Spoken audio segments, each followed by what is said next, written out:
Good morning. Good morning. So glad you're all here with me today. Thank you for coming. We've got a lot to talk about in the science of communication.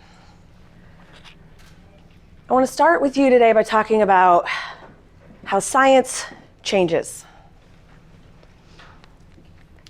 In the 1800s, before germ theory was discovered, there was a doctor named Semmelweis who noticed that in his hospital in Vienna, women were dying more when their babies were delivered by male doctors than by the midwives.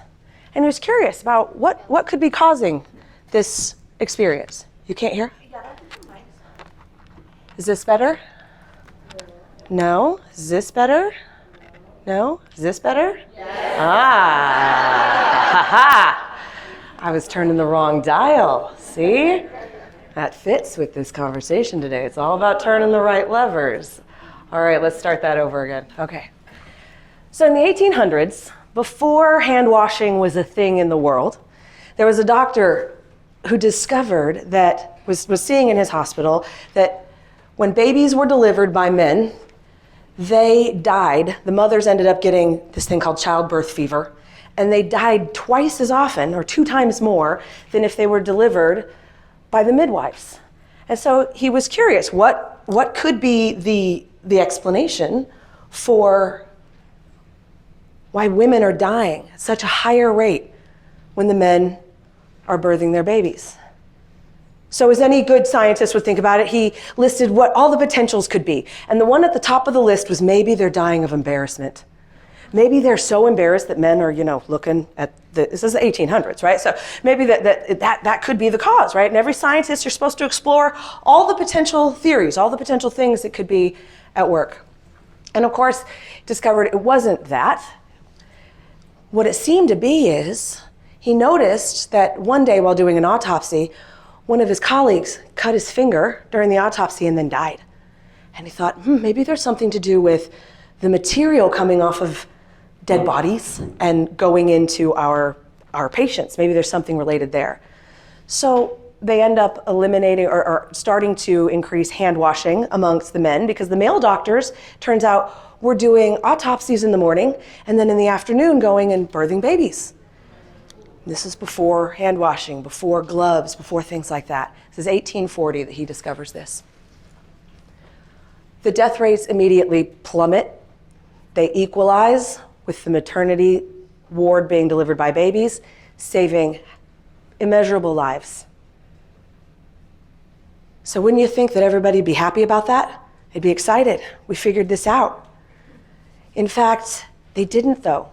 The hospital revolted against him. There was huge backlash, and he had to leave, even though there were hundreds of lives being saved. So he went to another hospital in Hungary, ran the same experiment, had the same huge change in how many lives he saved, and he was rejected again by this university. This is about 5-10 years before Pasteur discovered germ theory. So there wasn't yet germ theory and explaining here's what germs really do and how what's really at work in the background. Now, why do you think doctors said, even though they could see lives being saved, that they didn't want to start washing their hands to involve themselves in that process? It's because they felt that they were being made to be guilty. It felt like he was saying, all these patients that die when you don't wash your hands, it's your fault. You're a bad person because these people are dying because you didn't wash your hands. But there is a difference between fault and responsibility, between doing something that you know you're doing wrong and not knowing, and then unintended consequences happen. And what was the challenge with these doctors is that they failed to possess something that we call intellectual humility. Being able to be flexible to the fact of, there's things I don't know, and I want to learn from the things that I don't know, integrate them into my life, into my work, and it may make me a more effective physician. So it was about 1860 or so, 1867, that germ theory became a thing. It was 1840, 20 years before, when Semmelweis had discovered the importance of washing our hands. And not until about 1870 did that become normal practice in Europe. Now, I want you to all answer this question in your mind. What year do you then think hand washing became protocol in America in our hospitals? 1870. What was that?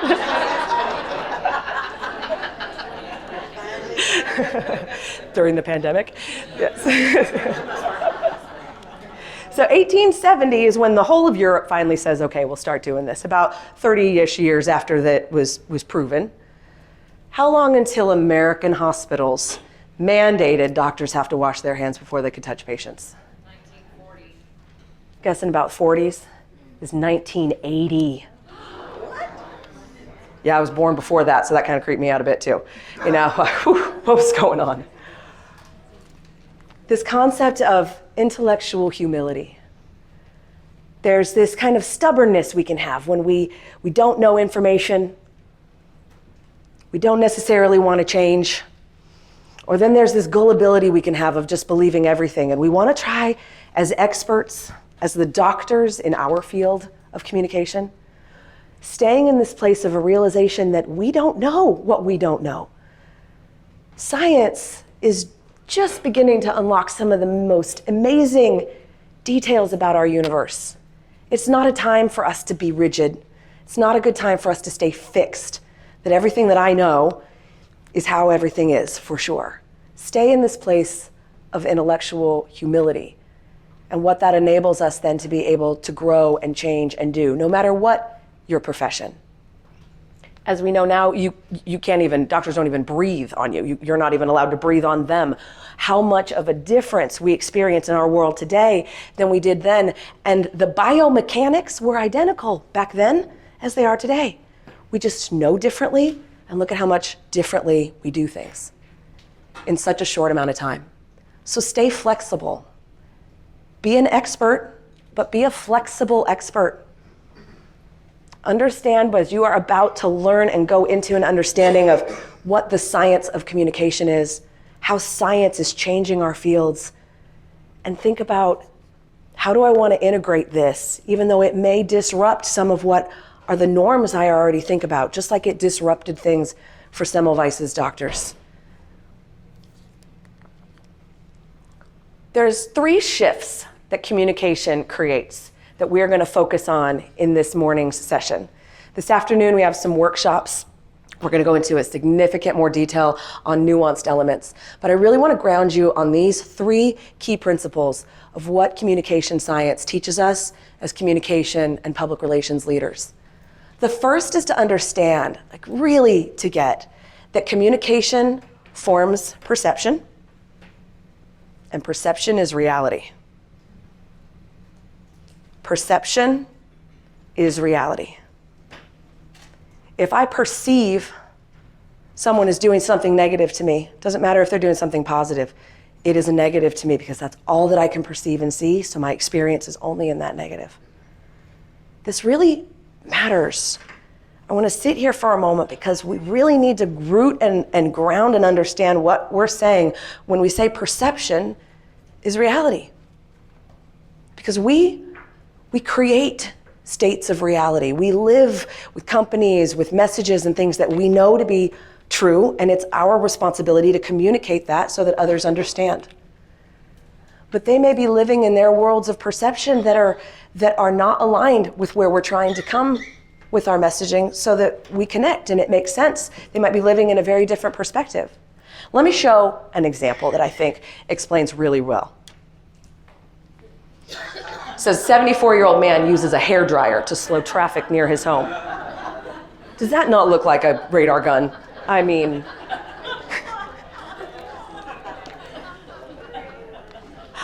I love this of, really what a difference he made in the reality in his world. How many people now slow down and stop as they go through that area thinking that was a speed trap because they never saw the picture as it made its way to Instagram and knowing that they were had. Right? He formed and changed a different reality because he knows that he can create that instant imprint because of how quickly we make decisions, how quickly we're processing our world, and how we can literally shape and change matter when we think of that, the power of our perception to create reality. Rolling Stone put themselves up for sale in the 80s, and they used a great campaign showing perception versus reality in order to make potential buyers understand. You think of Rolling Stone as this magazine that's all hippies and not the right kind of company for you to be advertising with, not reaching your true demographic. And the entire ad is perception versus reality. You think we just, are at Keggers all the time. Actually, they're drinking premier beer. I love this one. You think the only sticky paper that they care about is paper with gummed edges, is rolling papers, when really they're taking notes and they're intelligent and they're using Post-its to grow their businesses. Or, hey, advertisers, you think that our readers are only caring about sex, drugs, and rock and roll, and really all the things that they care about. Specifically saying to folks, this may be what we perceive, but we know reality to be this. How important of a job we have to really ensure that we understand what our audience perceives. And so I ask first, when you start your messaging, when you start communication, a lot of what we're going to talk about today are new anchoring practices that we do at the very beginning before we create a campaign, a message. Choose any words. What perceptions do my audience have around my message, around my company, around my product, around whatever that is? And make sure you get a full, clear understanding of the perceptions that our communication is working around. Another thing that you're seeing with these few ads that we'll talk about more in the workshop and later, there's hundreds of what we call resonance keys from the behavioral sciences, the neurosciences, all of them, that are little clues as to what we can do to a message to dial it in to be more resonant, to be something that makes you say, okay, I get it, as opposed to saying, what are you talking about?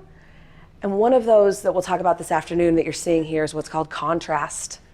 When we contrast things side by side, it makes it so much easier to grab and access and just get it. Oh, I get it. This versus that.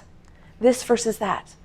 So think about when you're shaping, especially messages where there is a very different perception versus what we know to be the reality, we want to help orient our community to, that we really focus in on being clear on what the perceptions are that we are working with and how we address those using tools like contrast.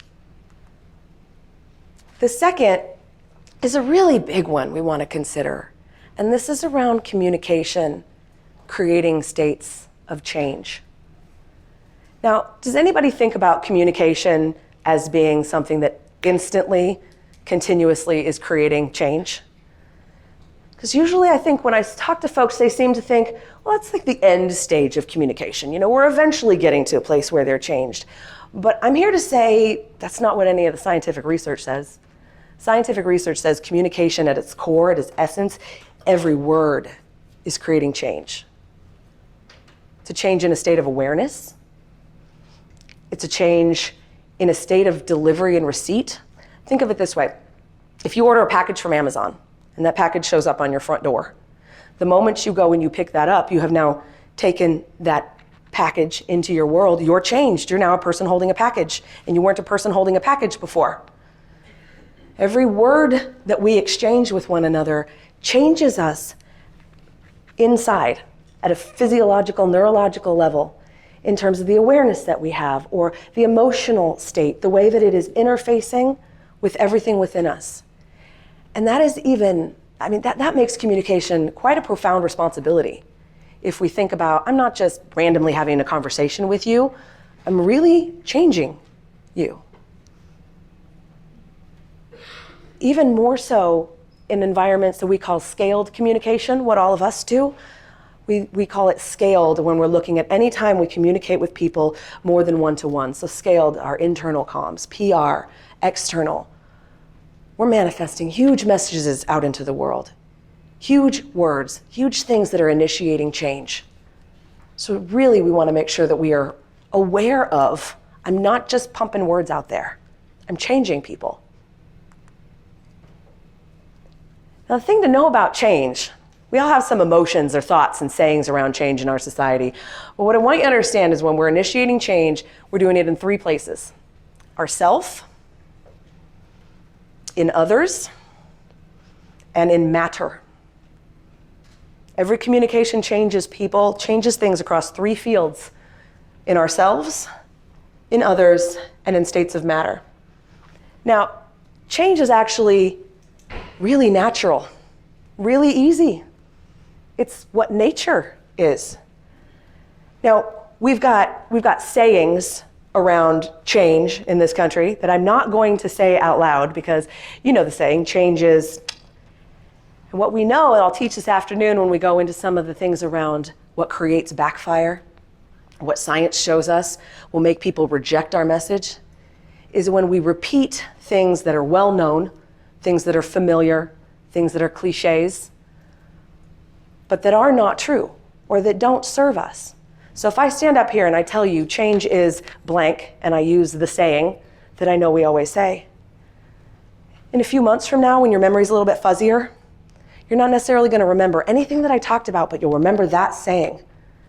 And it is so important as agents of change that we first and foremost orient ourselves around how truly important every word we choose is.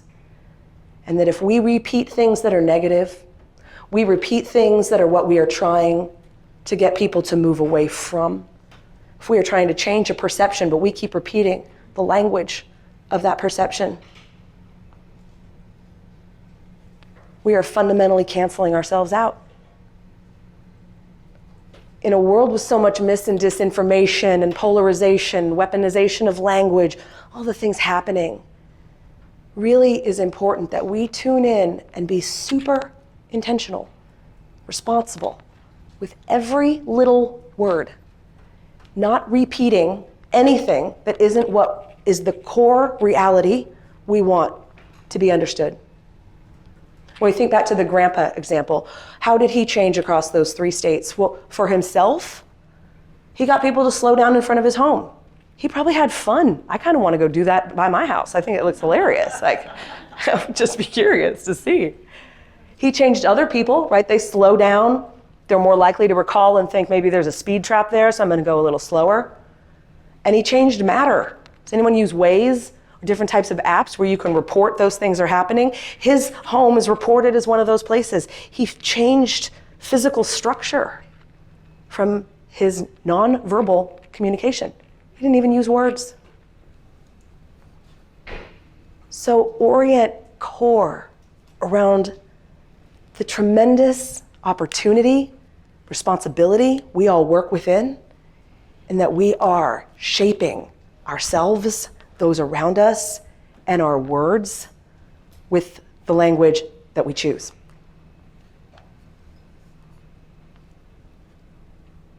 When we're talking about how do we speak then about things like mis and disinformation or something that I'm trying to change, how do I talk about this topic without repeating the negative? The key I want you to make note of is you speak adjacent to the information. So whatever that mis or disinformation is, trying to model it for you up here today, I'm mentioning what that phrase is, but I'm intentionally telling you I'm not going to say what it is. I'm going to speak adjacent to it.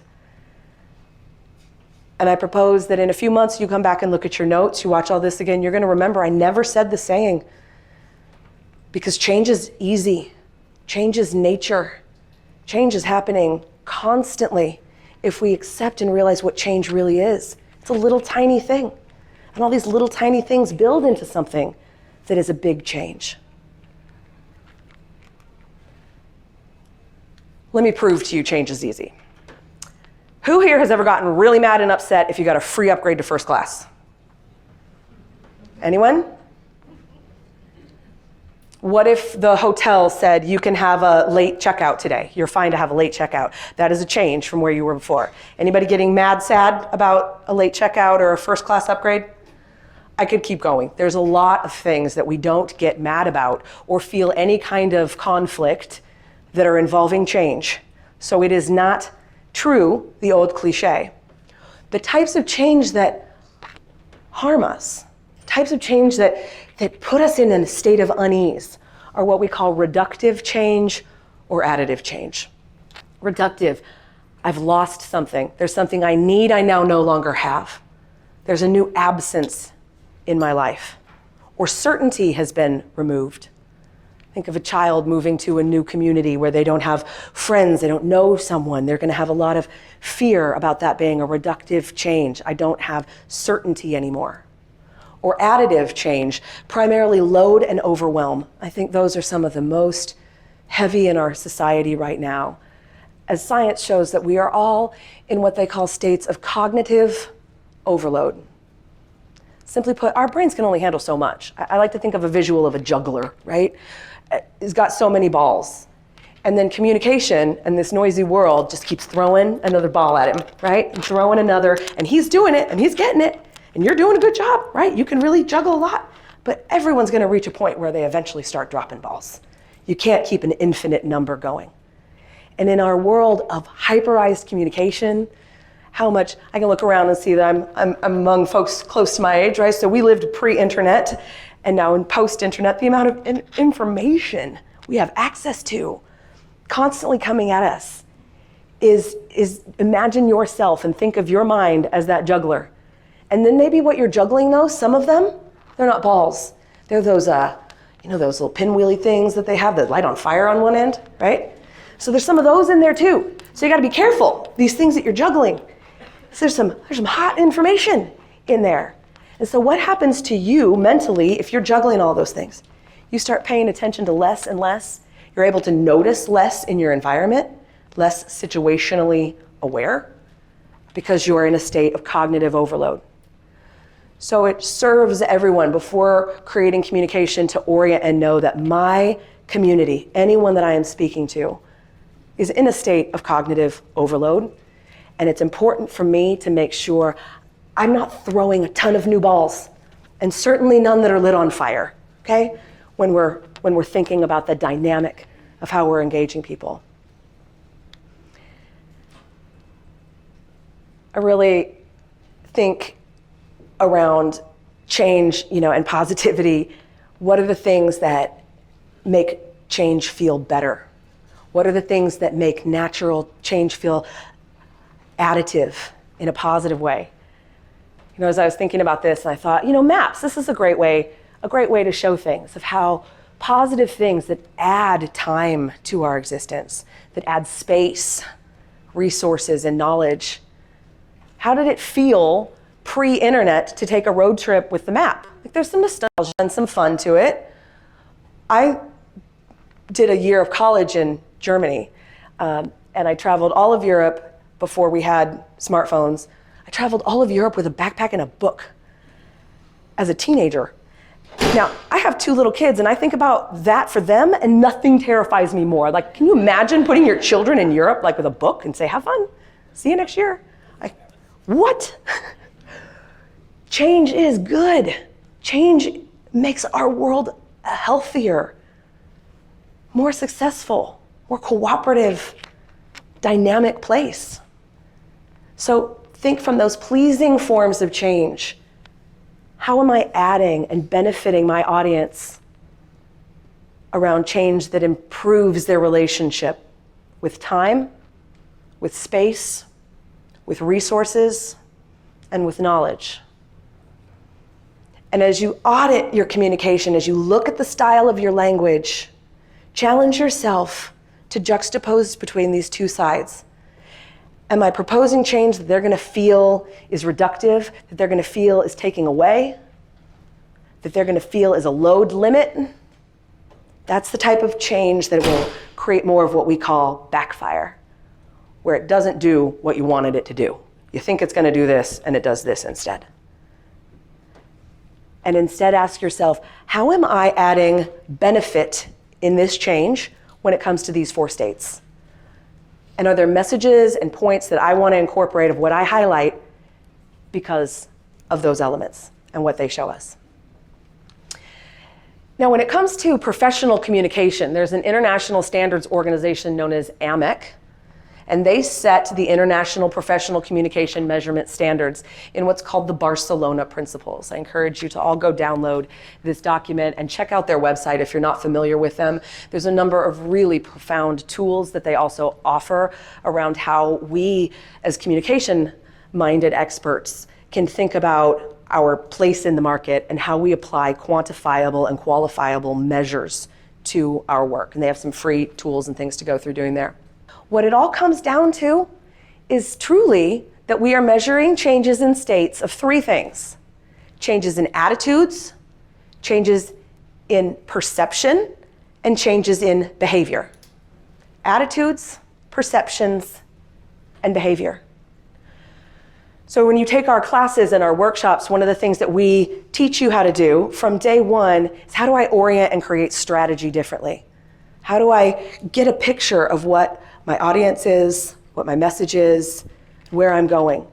And I want to encourage you in that strategy phase to ideate and truly workshop around what are the specific attitudes, perceptions, and behaviors that you're shaping and you're working with your audience. The third, so we're going to spend the majority of our time today, is the incredible fact that communication can be tuned to increase or decrease states of physiological, neurological, and psychological change. Let me say that again. Communication can be tuned to imagine your audience as one person.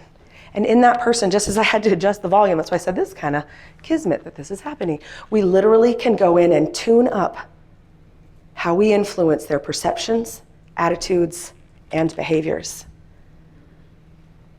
to create the most positive change. And if we aren't consciously involving ourselves in that, then the outcomes are not going to be as ideal as they may otherwise be. If I am a kind of communicator who thinks, I'm not strong enough to influence your behavior. I can't do things like that. I'm just putting out a little press release. It's just a little sign. It's not that big. You're mistaken. But your effect will not be as profound as it could be as if you came from a place of eyes wide open confidence about what's really happening with that little press release and that little sign and what kind of potential they have. So how do we tune language so that we have maximum resonance? And another question I think that's important that we address early is, why are we having this conversation in the first place? Why aren't communication and science already connected? Why isn't our field already fully informed by all the things that it makes sense for it to be informed by? Well, it's because of a little word called hyperobjects. Communication is what's known as a hyperobject. This word refers to any event or phenomena or concept that is so vast it's beyond human comprehension. And it is so huge that there are siloed scientific fields and experts that study it from multiple dimensions. So no one place, no one organization, no association could ever take on that type of responsibility, can unify every type of perspective to create a fully informed position. They say, Timothy Morton is the one who writes on hyperobjects, highly recommend any of his books and reading, very profound. But what they talk about of what is the danger of hyperobjects is that they disrupt effective public sense-making. The public can't make sense. Our workshop this afternoon is the 7 sequences of sense-making, because rhyming helps things work. You can make side note, rhyme as much as you can. Everybody likes it. But disrupting effective public sense-making. Is that not the example definition of what mis and disinformation are creating? And what we see is that we are seeing declines in civil discourse because we can't make sense of things. And we're already juggling so much, and every time a hyperobject comes by, it lights my hand on fire when I'm flipping that one. You know, it inflames us. It inflames our society. And we are in a world right now full of hyperobjects that are center stage and on the news every day. We've got things like climate change. There's debate as to what is the largest hyperobject in the universe, and it's either communication or climate change. Seems to be the two on the scales. Right? But think about homelessness, for example. We have experts from psychology, from sociology, from economics, all completely different fields that have completely different types of ways of examining, looking at the problem, and therefore the solutions that they propose. And if we look at only one of them in their individual silos, we're not seeing a whole symphony of a picture. We don't hear all the right notes so that we then decide what solutions we compose. I think about schools and education. Is there homeschool versus social school, systemic training versus free live training in the forest, vocational versus professional, not to mention issues systemically and psychologically like school shootings. How do we solve any of these things? Are we getting anywhere, by the way, in any of our public debates on these topics? Because it doesn't seem to me we're gaining much ground. And I don't want to get into rough topics, but my father was held hostage in a school shooting in the 90s before Columbine. I only knew he was alive after watching the news for 8 hours and seeing him run out of the building by the FBI. I care very much about doing something meaningful around school shootings. And I'm not here to debate how we solve it or if any of the discussions right now are in the right track, other than to say, I don't see us gaining any ground. So what can we do from a communication perspective to create meaningful cohesion and start to gain ground? And if we all keep talking and approaching the problems from our siloed individual places, we suffer and struggle so much more to create cohesion and something that unites us. Hyperobjects, if we're going to make progress on them, and we're here today mainly on the hyperobject of communication, so what you need to be thinking about in terms of how do I interact with the hyperobject of language is that we need holistic perspectives, coordinated expertise, and we need to unite to work together. Not argue our separate sides. We all can have different perceptions of things, but we can still work to create coordinated solutions. So I want you to think about any of the things that you are communicating around. Is your topic, is your business in a field of hyperobjectivity? Is your audience juggling more things that are on fire because they are confusing hyperobjects that just burn that sense-making process every time they cruise through? The powerful thing, too, is the way, though, that we start healing these things is with communication, our biggest hyperobject of all. But we can't do that as effectively if our scaled communication professionals, those who have dedicated lives to understanding the beautiful intricacies of engagement, if we don't know what nuanced details are happening in our language so that communication sets someone at ease or sets them on fire.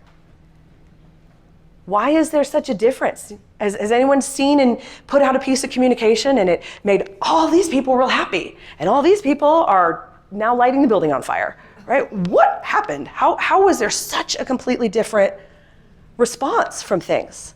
It happens every day in this country, every day, everywhere, because we're like Semmelweis doctors. We don't know about germ theory. We don't know that we need to wash our hands before we stick them in our patients. And so what happens is our words create huge fires. But we don't say it's our words creating the fire. We say that person's got an issue, they're jerks, they're stupid. What happens if you define everyone you're speaking to as your ally. I'm not doing external communication. I'm in allyship communication. I'm not in internal communication. I'm in allyship communication. It's not my job to just stand in my organization and communicate to everyone internally. It's my job as an ally of everyone in my organization to establish a state of allyship between all of us.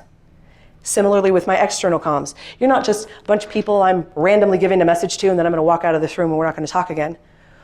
We are a community of professional communicators creating a state of relationship to work as allies. Every PR message you send out, every sales message, every marketing message, you can either be in your mind coming from a base frequency of how am I engaging and converting my market, or how am I creating relationship with allies? How am I helping allies change so we build the future we want? What do you think is going to happen in your next brainstorm if you all sit down? How are we converting the market? How are we allying with our community? You will come up with completely different ideas. Your campaigns, the way in which you engage, you will be shocked at the types of ideas that come up on the board. We think that these normed grooves we're in about the ways that we ideate, the way that we strategize. Let's talk about SWOT analysis. I'm going to go there. Woo! There's people who are going to light me on fire for this one. SWOT, strengths, weaknesses, opportunities, threats. Okay, 50% of it is real negative. What are the threats? Where are we weak? What if you're not weak anywhere? What if there are opportunities where you can grow? And you talk about the opportunities for improvement. But when we are using some of these words, we think it doesn't really matter. But remember, it does. And I'm going to get into some of the physics here in a moment to explain what's actually really happening with our words, of why those nuanced differences matter. And they really do. And we tune our words to start less fires, or for there to be less of an ability for a fire to ignite when we begin, not necessarily with SWOT, not necessarily with how am I converting the maximum change from my market, but what we call a noise analysis, and then we map our awareness objectives from a place of allyship. Everyone in my company is my ally. They're not the people I work with in a group that I just got to talk to get them to understand this. Everyone in Scaled and Mass Comm, they're not a nameless, faceless mass of people. They're you and me, a whole bunch of them. They're our allies. If I don't see them as my ally, how in the world can I think that we're going to do anything good together? And it's not where we're coming from today. I meant to put a graphic in here of, I'm in the country, I like this, right? So you guys know I'm a country girl too. You know, muddy roads when they get real rutted from driving down a super muddy road over and over and over, and then summer comes and the mud dries up and you got these culverts on each side. And try as you might want to not drive in the ruts, you can't get out of the ruts. The ruts grab your tires and you're in those ruts. I want you to think of marketing and communication practices of where we start and grow things from, where we message and ideate and how we strategize, right? It's the rut of SWOT. It's the rut of market conversion. Whereas what we see from a scientific perspective of what communication and language are doing is molding and shaping matter and reality and creating relationship and connection, and that people change far more rapidly when in a place of feeling as an ally with something that we are coordinated to work on in a positive way, rather than the feelings that come from the type of communication that is created from this very left brain market optimization, what type of conversion, and that type of language. In the hyperobject of communication, we also want to think about, at a field level, how many people have expertise and are weighing into the topic and the science of communication. This is just some of the communication degrees held by university programs, all with completely different perspectives, completely different expertise. They all contribute valuable and different insights to this puzzle of communication. And then you've got us, communication professionals, equally diverse, with so many different perspectives and expertise to contribute, but where are we all being organized into one place where those insights can come together? So I want to show you here, this is a macro kind of look at all the sciences that inform communication as a whole. We are primarily in the social sciences, communication, psychology, behavioral, cognitive, linguistics, things like that. And some humanities, the ethics, economics, and philosophy really inform our work. But the physical and natural sciences, not so much. In the behavioral and social sciences world, this is a screenshot from Behavioral Strategist magazine, great resource. This is their summer reading list from just the last 4 years. Just the last 4 years. Okay? And for 20 years, we have had, like, I want you to imagine a Yellowstone geyser of things, just the force of new information. That's what's happening in the behavioral cognitive sciences around new insights, around what makes us tune more positively or what makes us tune to a place of communication confusion.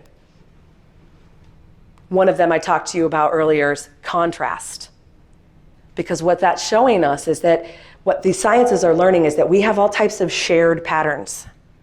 We're not as individual as we think with some of the ways we process and how our physiology works. So we know if we use something in a contrast state, it's going to make sense to you exponentially more, exponentially faster. I can teach you harder things. We can talk about bendier, twistier stuff when we come at it this way. The phrase I want you to write down and I want you to orient around: we are social beings having a physical experience in a quantum world. The matrix of insights that we have from the sciences about brain and behavior, they're clues as to what's going on with us physically and in nature. You understand that? We are a physiological being. So when the science is studying the mind, say, oh, look, here's what's happening. We see this behavior this person's engaging in. We know there's something physically happening in the body that is doing that. So for many years, I've been training on only the behavioral and cognitive sciences. But we are now looking at things from a much more global perspective that I'm really excited to share with you today because it makes things so much easier. Now, who has ever said, I'm about to talk to you about physics, and then they say things are about to get a lot easier, right? That I get, that's a challenge. So we're gonna sit here for a second. I'm gonna keep this really high level because I don't wanna make anybody's brains explode with having to do calculations or understand complicated words. But let me be clear, if anybody wants to go deeper, nothing makes me happier. So by all means, find me. I'll have all my contact info. You want the exact studies, you want the exact details, let's geek out on it all day long. I'd love to be there. But I'm gonna keep it really high level for today so that we can get through some of these stretchy kind of new perspectives. And I'm really glad that we're in the place that we are today, kind of the home of US space. They mentioned in introducing me that I began my career at the space division of Boeing. They made space shuttle main engines down the hall from my desk, and International Space Station was being built in our factory back then. It was still on the ground. And we would often joke when our communication work got hard that, oh, come on, it's just a press release. And then we would stop and say, wait, no, this is rocket science. Of course it's difficult, it's rocket science. So everyone here today, you are doing rocket science. In every communication we now understand. You are launching understanding. You are launching change in everyone. If ever there is a rocket scientist communicator, it is everyone in this room. Anyone who involves themselves with understanding the inner workings of communication and how to tune that chemistry and that psychology for greater resonance and success, that's what you're doing. So the thing I want to kind of headline from a quantum perspective is the discoveries that have been made in the last, let's say, 4 years, especially since the new James Webb telescope, are completely changing the fundamentals of what we understand. So if you took science in college, like, forget it. It's changed. It's different. Okay? It is that different. It's so much has changed. Things like quantum entanglement and spontaneous synchronization have been proven. What in the world did she just say? What she just said is, like, if I move something around over here, something over here that shouldn't know about it will tune in the exact same way because they're separated and they shouldn't know. Nope, they do. There's all types of cause and effect that Tesla theorized about and Einstein theorized about, and we proved it in the last couple of years. It's not theory anymore. Everything stays theory, I shouldn't say that way, but we know these things to be proven and are now learning how to work with these. And what quantum entanglement, spontaneous synchronization, what they're all basically saying is, I can put out a single point and see how change happens in other ways that are not what we understood the physical laws of nature to previously be. What they unite around, what all of this means that is important for us as communicators, so we don't get too into the complicated sciences, is that everything in the energy, everything in the universe is a vibrational energy. Everything's a wave or a particle, right? People have heard this, a wave or a particle that vibrates, okay? That's all I need you to hold on to. Waves and particles that vibrate. You and me, the stage I'm standing on, if we break this down to a molecular level, this is just a bunch of vibrating waves. We perceive this as solid matter, but it's not. The space in between us, the chairs you're sitting in, everything are vibrational wave frequencies that we are processing unconsciously to shape how we understand the world. Okay, that's the complicated stuff.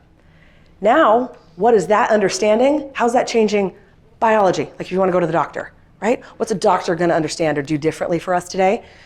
There's two really powerful fields called epigenetics and psychoneuroimmunology. Epigenetics is a gentleman named Bruce Lifton. Highly recommend his books, Psychoneuroimmunology. I'm sure a lot of you have heard of Dr. Gabor Mate, who wrote Myth of Normal and a bunch of other New York Times bestsellers at the moment. And what they are understanding and is changing in the biological sciences is that we're understanding our genes, they're not fixed. Our matter, nothing is fixed. I have an autoimmune condition, and my whole life I understood I have this autoimmune condition because my mom had it, and her mom had it, and her mom had it, and it's a genetic thing that got passed down to us. What this medical science now says, no, the disease didn't pass down genetically. Our behaviors are the same. So I have this condition because of the shared psychological and neurological patterns in our family. Okay, I feel like I know that what I just did is send out a shockwave of like, sit with that for a second, right? That is a big reorientation, that disease, all the things happening in us are more of a manifestation of our thought process, of our feelings, of the vibrations being sent to us in our environment, and the ones that we ourselves send with the way that we language our thoughts. Ancient wisdom has shared this perspective forever. We just now have the actual science around how important our thoughts are, our words. In the beginning was the Word, period. Words create matter. Part of what they think is the science of how this masterful stuff is happening, like how can something change my DNA gene? Well, we understand that our DNA has what are called nucleotide bases. Okay, we have 4 different, what they call nucleotide bases at the bottom of every DNA helix. And they vibrate. They all vibrate at different frequencies. And they found, what I think is so fascinating, one study looked at the fact that if we translate these bases, the letters are G, T, C, and A. If we convert them to musical notes, A, C, G, and D, your DNA can be played like a symphony of music. It's not just a bunch of random sounds, it's music. When we sequence our DNA to musical notes, our bodies play like music. There's systematized processes and patterns happening that are far beyond what we've understood. And what we know for us to stay oriented to, it's all just influenced by these vibrating waves. And how do I influence and participate in that? We tend to think of the invisible as not having matter, as being invisible, like the space between you and me, right? Is there anything passing here other than just the sound of my voice? But that's just something you're processing up in your head, right? It's not physically coming into you, except it is. Oops, let's see if I can get this to play.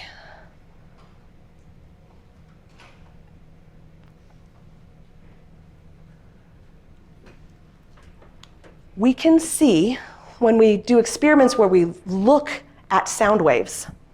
We've always thought sound is invisible. But when we visualize sound waves, we are able to see that they have what science calls provable mass. So you can't see what's coming out of my mouth, but there is physical mass coming out of my mouth and going into your being. Sound waves have physical mass that physically reshapes the environment. They're showing down here in this experiment, tuning this machine to different hertz, what are called different frequencies. And when we tune to different frequencies, the sound waves, they do very different things. They create these gorgeous, intricate patterns. Some call this sacred geometry. If you haven't ever searched up that term, go have fun on Instagram, Pinterest with sacred geometry. It's spectacular, the things you can discover there. If you ever looked at a succulent plant or certain broccoli or the back of a fern, these fractal patterns that constantly repeat, this order and symmetry, science is starting to understand more the fundamentals of where that comes from. And again, it's just all these different ways that sound is creating forms in nature. Do those look random? This one sure doesn't look random to me. Certain frequencies forming the near identical patterns of things that we find in nature.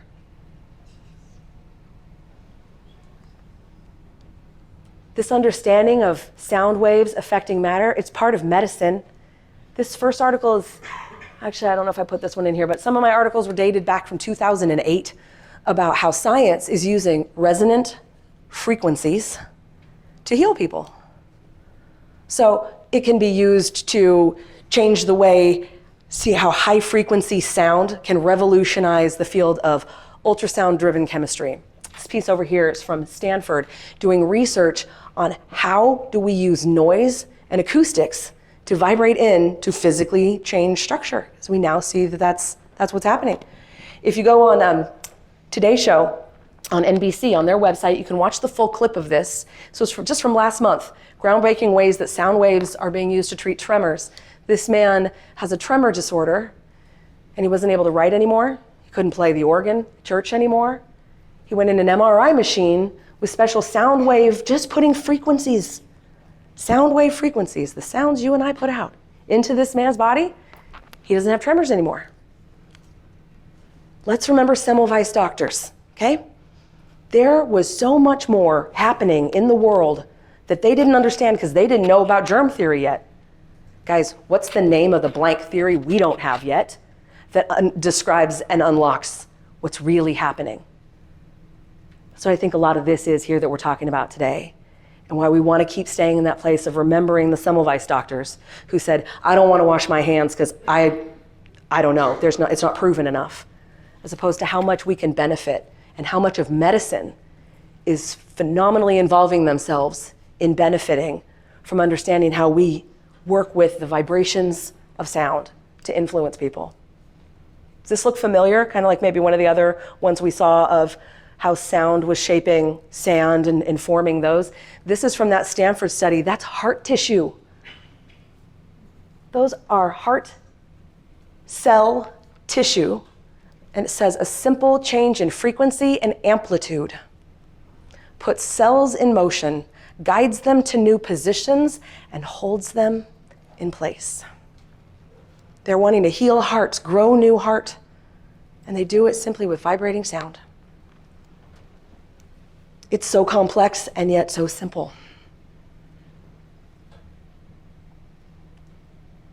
It's happening in agricultural science with plant physiology to create what they call more precision agricultural practices and precision watering. So they're doing actual work where you have a field of pepper plants, is where they're testing this, chili peppers, and there's a base frequency. Think of frequency as a sound, okay? There's a base frequency that these plants emit when they're happy, when they're well hydrated. But when they experience what science calls hydric stress, they're thirsty, okay? When they need more water, their frequency changes. And it's so consistent, the sound, let's say the sound or the frequency that they emit when they're content, when they have adequate water, versus the sound or the frequency they emit when they're under hydric stress, when they're thirsty. And we can read those levels now and only give them water when they need. Think about how much water could be saved to only water our plants and what they call this precision agriculture, or precision watering, so we can really tune in to what's wanted. Just as, do you think that maybe your physiology is a little more complicated or interrelated though with plant physiology? We're able to see at a fine level when they're under stress, how they vibrate faster and harder and in a way that makes it less at a state of peace. What does that mean for us in communication? What does that mean if a lot of the messages I'm sending are really stress kind of messages? Another video I want to show you here is because when we talk about vibration and frequency, it brings up then the related concept of what's called resonance. So resonance is a phenomenon that proves that things that have similar frequencies tune their vibrations to one another. They enter a state of what we call sympathetic resonance. And I want to show that for you here. If I can, get this kind of playing. Let's see how the sound works.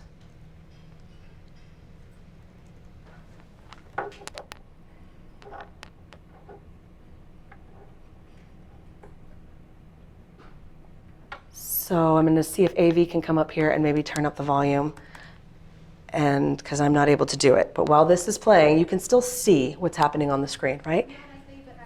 Thank you. What you can see happening is this person set all these metronomes to start going. You see how they're all moving in different ways? See how they're all random? Thank you very much. Which one is that? This? Okay, thank you. See, they're all moving out of harmony with one another. What this is going to show, as we're talking about, is that the vibrations we send out when we're in a group, I want you to think of your organization and the way you talk about to yourselves internally, the way you function as a team. And that what we are sending out is what we create, what we absorb, what we become. Creating what we call sympathetic resonance in ourselves from simply the shared vibe. Like, these are metronomes. Anybody play the piano, and a metronome is supposed to keep its own time, right? It's supposed to be set to its own meter, which is where those bars, these little up and down bars are, is supposed to dictate the speed and the frequency at which it goes back and forth. But the longer they sit here, are you seeing what's happening? They're all getting into lockstep. And by the time this video finishes, everyone is in complete synchronization. What we send out creates synchronization in our audiences. And so if we're sending out messages that are all about, you need to be scared about this thing, so you need to take action because you're scared, we're scaring everybody. And we're creating more coordinated states of fear. if we're focused on urgency and scarcity messages, anybody shop on Etsy? I love it. I use the word love in a sarcastic way. When I go to Etsy and they say, hurry. They say, hurry. Buy this digital product that's in your cart. It's in 20 other people's carts. You better hurry.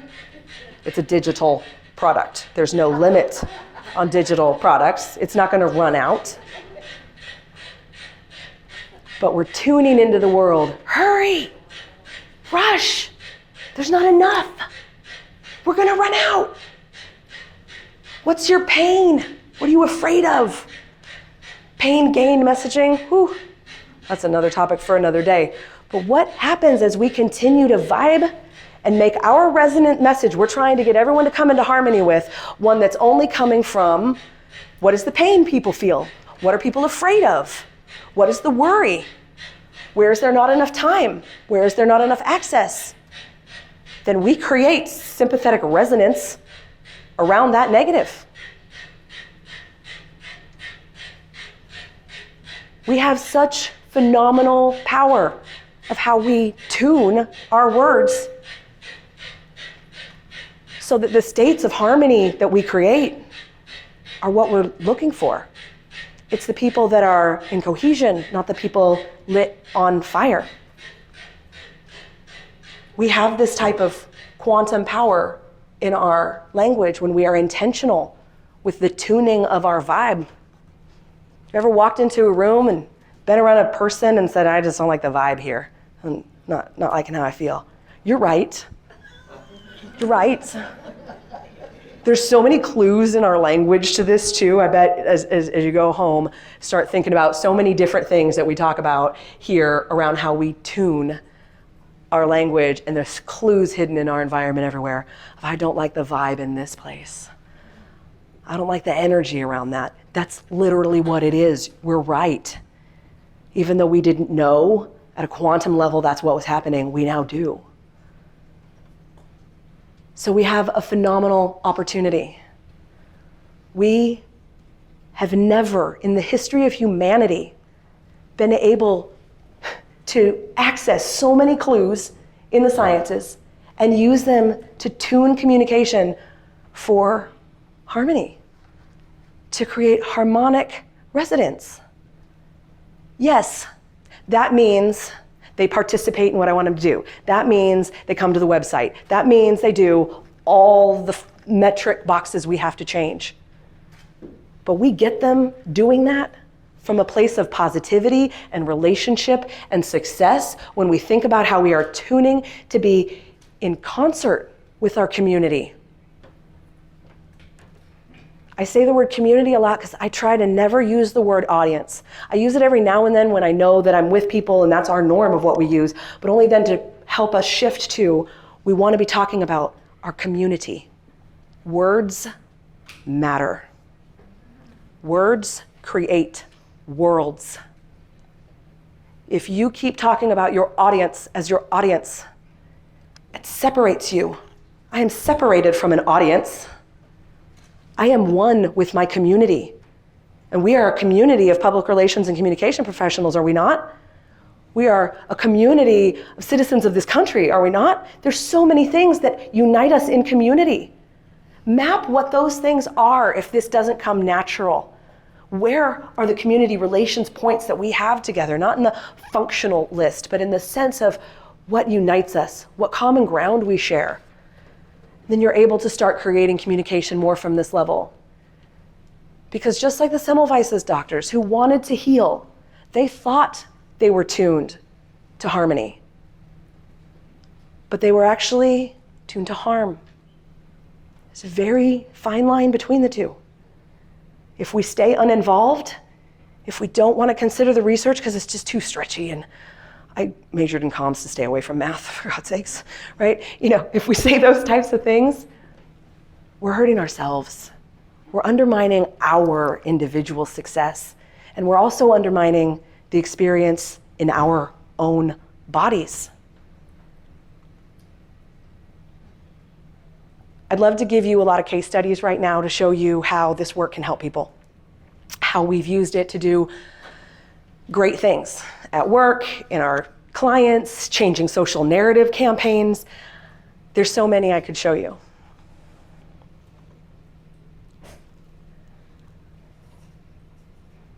But I'm talking to you about how language is a vibration that changes ourselves. So I think it's maybe better if I show you how this has changed me since I've understood this science. 2 years ago, I was in bed 23 hours a day. I couldn't walk. My body was in so much pain from inflammation and autoimmune disease and being nearly 300 pounds. I felt like I was dying. And there was some new food science that I knew about, but I was living in a very, what I now know to be, toxic frequency. The way I spoke to myself, I thought was just being a real good, hard on myself kind of girl. I thought I was just rallying my lazy butt to get up and do things, and that's how I was talking to myself. But I understand this, and I realize, wait, I am vibrating shame, and I am vibrating negativity through my being with my thoughts constantly. So what if everything is for my benefit? That became my mantra. Not a cliche, but my mantra. Everything is for my benefit, and it is helping to restructure me in a healthy, healing kind of way. What happens? I lost 115 pounds in 10 months without exercising, is what happened. I was able to stick to an anti-inflammation diet that transformed my entire life. My inflammation level went from 16 to 2. I can run up and down the stairs in my house. I can go whitewater rafting with my little boys. My whole life is changed because I got hyper intentional about the frequency of my communication in myself. And so I want to ask you, to the community of my friends in communication, while the research keeps growing in labs around the world, we have the labs of our bodies, we have the labs of our teams, our companies, our communities. What happens if we tune our words to resonance? What miracles could be there for all of us? So I just want to invite you, please come inside the communication matrix with me. It's beautiful, and it has answers to help us all in more profound ways than we could ever understand. I think we have a few minutes for questions, and then I really want to encourage you to join me this afternoon as we are going to go through very seriously and simply. So I work your same job. I know what we have to do when we go back to work to create messages and such, and we're going to break down the 7 sequences of sense making and how we very specifically get to work with this science to tune to what we call states of increased consideration, comprehension, connection, motivation, and memory, while also then tuning down the effects of backfire or distortion and creating what we call harmonic linguistics. So those 7 elements we'll go through in the workshop this afternoon, and I hope that you will join me. Thank you.